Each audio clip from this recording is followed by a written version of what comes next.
Assalamualaikum warahmatullahi wabarakatuh. Selamat datang pada perkuliahan biostatistik. Pada kesempatan ini kita akan mendiskusikan topik perkuliahan pertemuan keempat, yaitu sistem pengolahan data menggunakan aplikasi SPSS. Baik Bapak Ibu sekalian, sebelum kita lanjutkan diskusi, saya di sela-sela kita berdiskusi, mari kita sejenak untuk mendoakan agar pandemi COVID-19 di negara kita ini akan segera berlalu, dan untuk semua rekan-rekan yang Bapak Ibu yang bertugas, mudah-mudahan akan diberikan kesehatan. Bapak Ibu sekalian, pada pertemuan yang keempat ini kita akan berdiskusi tentang sistem pengolahan data SPSS dengan harapan setelah kita melakukan diskusi ini, Bapak Ibu sekalian akan memahami beberapa hal. Yang pertama, kemampuan untuk memasukkan data ke dalam aplikasi SPSS dengan benar. Kemudian Bapak Ibu juga memahami bagaimana melakukan perubahan data dari skala pengukuran numerik ke kategorik atau sebaliknya dari kategori ke numerik. Selanjutnya Bapak Ibu juga nanti akan dapat mendeskripsikan tabel dan grafik variabel kategori. Selanjutnya Bapak Ibu juga diharapkan mampu mendeskripsikan ukuran pemusatan dan penyebaran variabel numerik. Selanjutnya Bapak Ibu juga akan memahami bagaimana melakukan uji normalitas data dengan Kolmogorov dan Smirnov dan Shapiro-Wilk. Kemudian yang terakhir Bapak Ibu diharapkan mampu melakukan transformasi data pada aplikasi SPSS. Baik Bapak Ibu sekalian, SPSS ini merupakan akronim dari Statistical Product and Service Solution. SPSS ini merupakan program aplikasi yang memiliki kemampuan analitik statistik yang cukup tinggi, kemudian dapat memproses data statistik secara cepat dan tepat, mengeluarkan output atau informasi yang dikehendaki para pengambil keputusan sesuai dengan yang diharapkan. Selanjutnya, SPSS yang merupakan salah satu dari beberapa program aplikasi komputer untuk menganalisis data statistik. Jadi, SPSS ini merupakan salah satu dari aplikasi ya Bapak Ibu sekalian, karena terdapat juga beberapa aplikasi untuk melakukan analisis data statistik, diantaranya ada Stata, ada Spreadsheet, dan lain sebagainya. Kemudian SPSS berjalan di bawah operasi Windows, menawarkan banyak kemudahan dalam pengoperasiannya. Antara lain ada pada menu pull down dengan dialog box interface, kemudian pembaca atau pengguna banyak dimanjakan dalam merekam data record atau data entry, kemudian memberikan perintah dan subperintah analisis, serta menyajikan hasil analisis dengan sangat menarik. Selanjutnya, Bapak Ibu sekalian, ini merupakan tampilan dari SPSS ketika kita awal membuka SPSS. Selanjutnya, Bapak Ibu sekalian bisa melihat bagaimana tampilan jendela SPSS. Di sini ada data editor, ini merupakan seperti lembar kerja yang cukup luas di sini. Selanjutnya di sini ada dua menu, ada data view dan variable view. Untuk lebih jelasnya nanti akan saya lanjutkan pada slide selanjutnya. Kemudian fasilitas SPSS yaitu data editor, viewer, dan beberapa properties. Data editor merupakan jendela untuk pengolahan data yang dirancang layaknya spreadsheet untuk kenyamanan pendefinisian, inputan data, edit data, dan menampilkan data. Sedangkan viewer membuat pemakai mudah untuk melihat hasil pemrosesan, menunjukkan atau menghilangkan bagian-bagian tertentu dari output, dan memudahkan distribusi hasil pengolahan dari SPSS ke aplikasi yang lainnya. Beberapa properties yang memudahkan pemakaian file data eksternal seperti template untuk mendefinisikan file. Selanjutnya kita akan melihat bagaimana lembar kerja. Di sini ada kolom variable, kolom dia vertikal ya Bapak Ibu sekalian, kemudian ada row yaitu dia horizontal. Ada juga beberapa istilah yang mengatakan kolom ini adalah field ya. Kemudian row di sini adalah record ya. Bapak Ibu juga perlu memahami persamaan istilah yang digunakan untuk menjelaskan kolom dan baris. Kemudian di sini ada under data view seperti yang sudah dijelaskan pada sebelumnya. Selanjutnya ada enter variable. Di sini ada type variable name, yaitu tipe nama variable. Kemudian di sini ada tipe variabelnya, apakah dia masuk ke dalam variabel numerik yaitu angka atau string yaitu selain angka. Kemudian ada description of variable. Jadi nanti ada deskripsi dari variabelnya. Selanjutnya kita akan melihat penjelasan lebih lanjut. File berisi fasilitas pengelolaan atau manajemen data file. Edit digunakan untuk memperbaiki atau mengubah data. View berfungsi untuk mengatur toolbar. Data digunakan untuk mendefinisikan dan mengatur variabel serta data. Yang selanjutnya ada transform. Di sini digunakan untuk melakukan manipulasi terhadap data. Analyze ini yang sering banyak digunakan, yaitu digunakan untuk menganalisis data.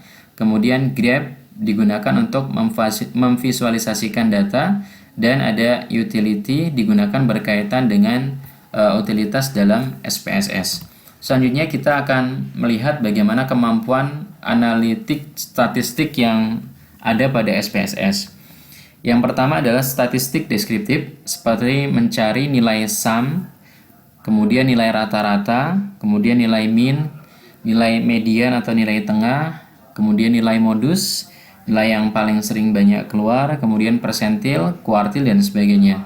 Kemudian statistik inferensial, model parametrik seperti perbandingan rata-rata, ANOVA, korelasi, regresi, linear, dan sebagainya.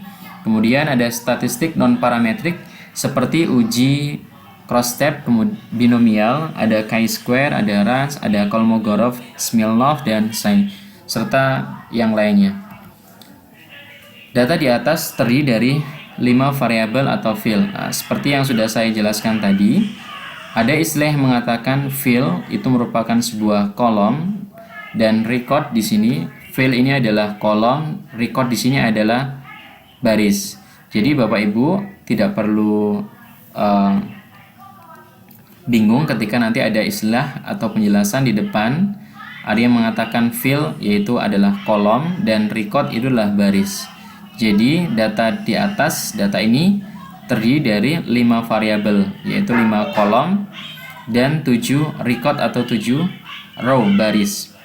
Yang selanjutnya, data, sifat data terbagi menjadi data kuantitatif dan kualitatif. Penjelasan ini silakan bisa Bapak Ibu sekalian lihat pada pertemuan sebelumnya, sudah saya sampaikan pada pertemuan yang kedua.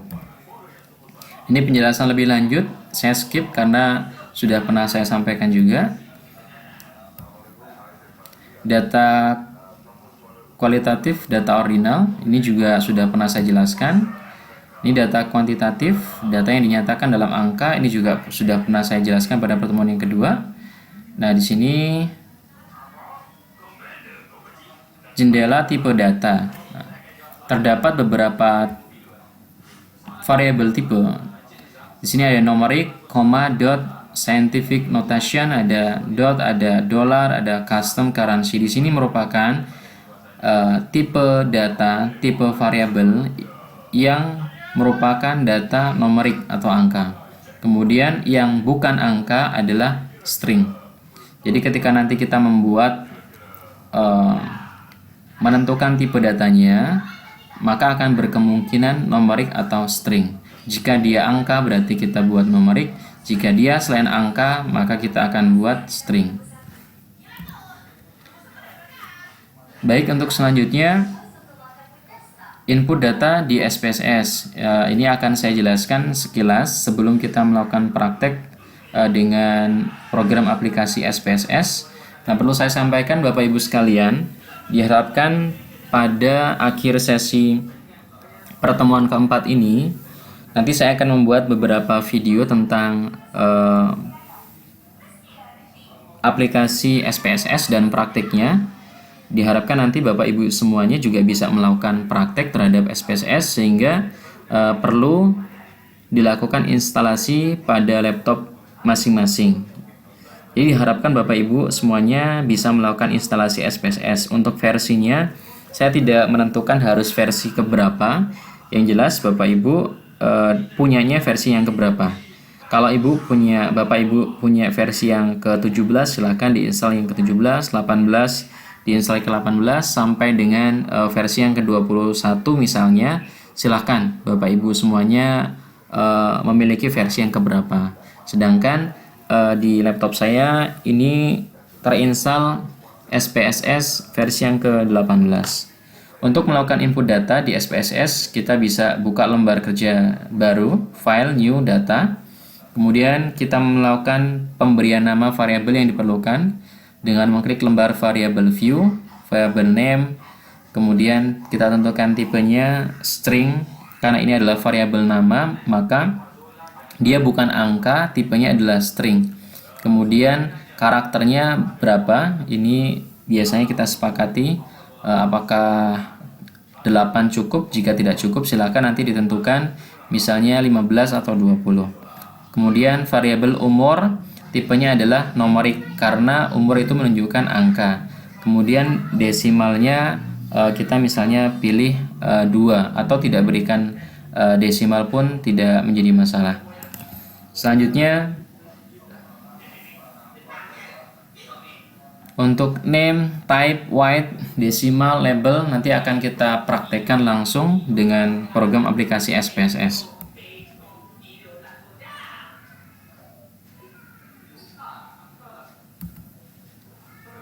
Oke, ini adalah contoh dari memasukkan variabel pada lembar kerja SPSS. Di sini ada value, ada label. Apabila kita menemukan variabel yang kita entry ini dengan memberikan nilai pengkategorian ya. Misalnya di sini ada umur. Apabila nanti dalam penelitian subjek penelitian kita berupa manusia atau orang dan salah satu variabelnya adalah umur, kita bisa melakukan pengkategorian. Misalnya value di sini 3 untuk usia 14 tahun, kemudian value 1 misalnya lebih dari 20 tahun, value 2 misalnya kita buat lebih dari 25 tahun. Ini bisa kita lakukan pengkategorian. Oke, selanjutnya menyimpan data pada program aplikasi SPSS dengan mengklik file, save as, kemudian kita berikan nama file, kemudian letakkan pada directory yang kita inginkan, lalu kita berikan extension .sav. Setelah itu kita klik save. Sedangkan untuk membuka data SPSS, kita buka aplikasi SPSS terlebih dahulu, kemudian klik file, kemudian open data, cari data pada directory yang sudah kita tentukan, tempat penyimpanan data SPSS yang ekstensinya .sav, lalu kita klik dan open. Nah, untuk selanjutnya kita akan mulai satu persatu sesuai dengan kompetensi yang harus kita capai pada sesi pertemuan yang keempat, yaitu memasukkan data dengan benar. Pada selanjutnya saya akan membuat video untuk melakukan praktek dengan program aplikasi SPSS, mulai dari memasukkan data yang benar dan seterusnya sampai dengan kompetensi ke-6 yang akan kita capai. Oke, terima kasih atas waktu dan kesempatan yang telah diberikan. Selamat beraktivitas dan insya Allah akan saya lanjutkan pada video yang kedua. Assalamualaikum warahmatullahi wabarakatuh.